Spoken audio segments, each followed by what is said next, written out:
At Officer Ethan Carter's funeral, there was a heavy, almost suffocating silence hanging in the air. Rows of solemn faces, bowed heads, and the occasional sound of a choked sob painted a picture of collective grief. Among the mourners were Ethan's family, his mother, father, younger sister, and his brothers and sisters in blue, the fellow officers who had fought beside him. But one figure stood out more than any other, sitting quietly at the front, his dark brown eyes reflecting pain and confusion, was Max, Ethan's canine partner and most loyal friend. Max wasn't just a police dog, he was family. Ethan and Max had met in 2017. Fresh out of training and eager to serve, Carter had immediately asked to join the canine unit. Ever since childhood, he'd had a deep bond with animals, especially dogs.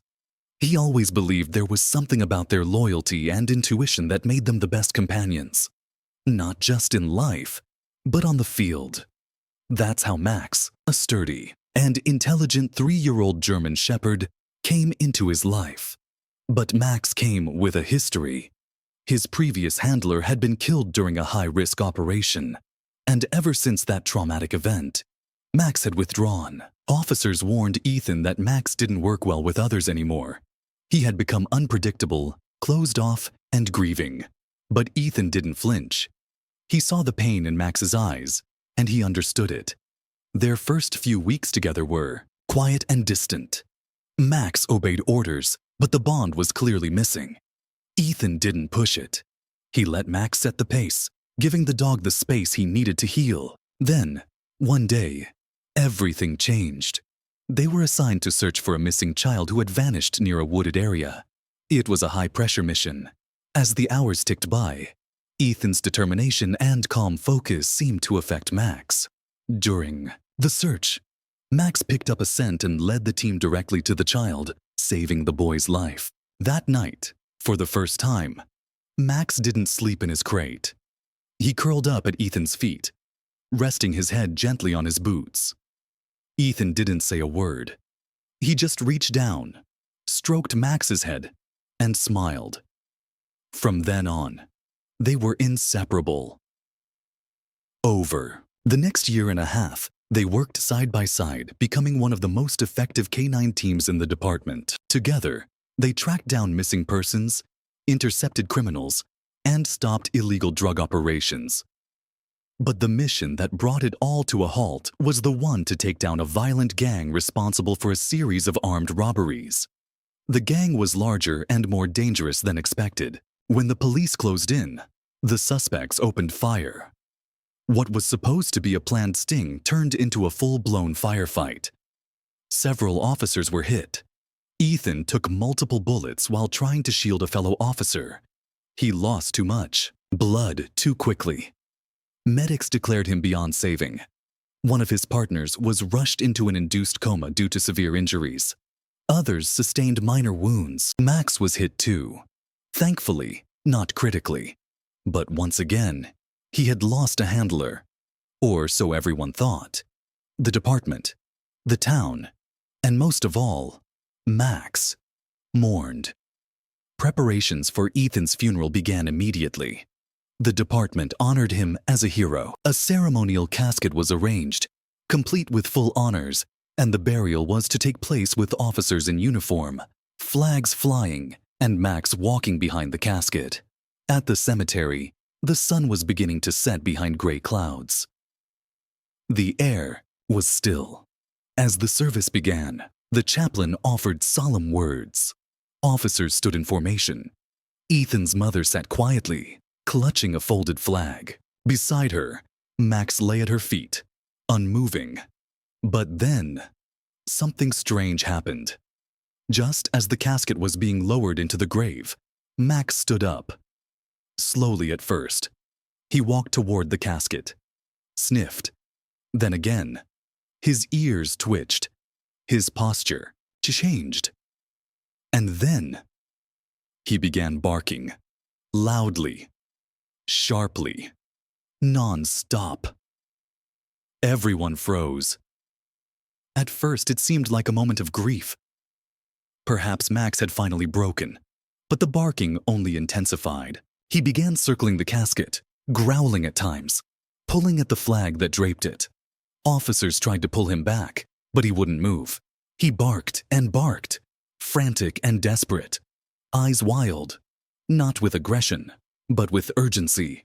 It was as if he were trying to tell them something. People began to murmur. Confused glances were exchanged. Ethan's mother looked frightened. The chief stepped forward and tried to command Max to stop. Still, the dog barked. Then someone said it. "Open the casket." The police chief immediately objected. Ethan had been shot in the face during the mission. The body had suffered trauma. It wouldn't be right to subject the family to that. But at that moment, Max let out a high-pitched whine and sat by the casket, pawing at it gently. The crowd stood silent, waiting. After a brief deliberation, the casket was opened, and the screams that followed were unforgettable. Ethan's mother cried out, "That's not my son!" The other family members joined in. Gasps, sobs, shock. Even the officer stepped back in horror. Inside the casket was a man, but not Ethan Carter.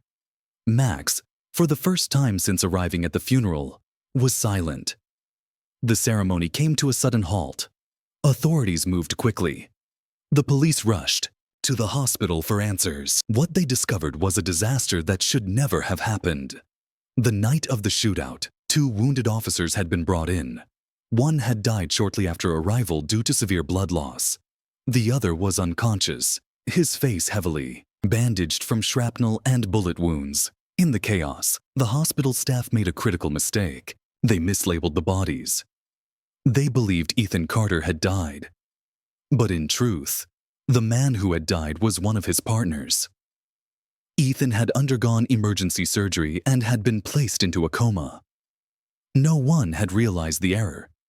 The police, trusting the hospital's report, never performed an independent ID. It was a tragic oversight, one that only Max, the dog who had served beside Ethan through every mission, seemed to sense. The hospital issued a formal apology, but the damage was done. Weeks later, Ethan woke up. Groggy, confused, and weak, but alive. His first thoughts were of the mission, then his teammates, and finally, Max.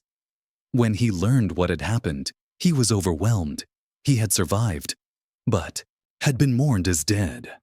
The image of his mother at his funeral haunted him. The idea of Max barking over a stranger's body, trying to protect his partner one last time, it broke his heart. Ethan was eventually released from the hospital. His recovery was long, but every day, Max was by his side.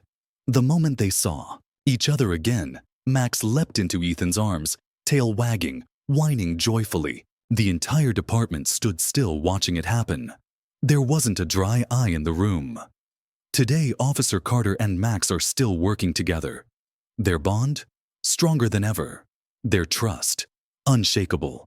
What happened at the funeral is something no one will ever forget. And it's a powerful reminder of the loyalty and intuition dogs can have. Because sometimes, when no one else knows the truth, a dog does. See you soon.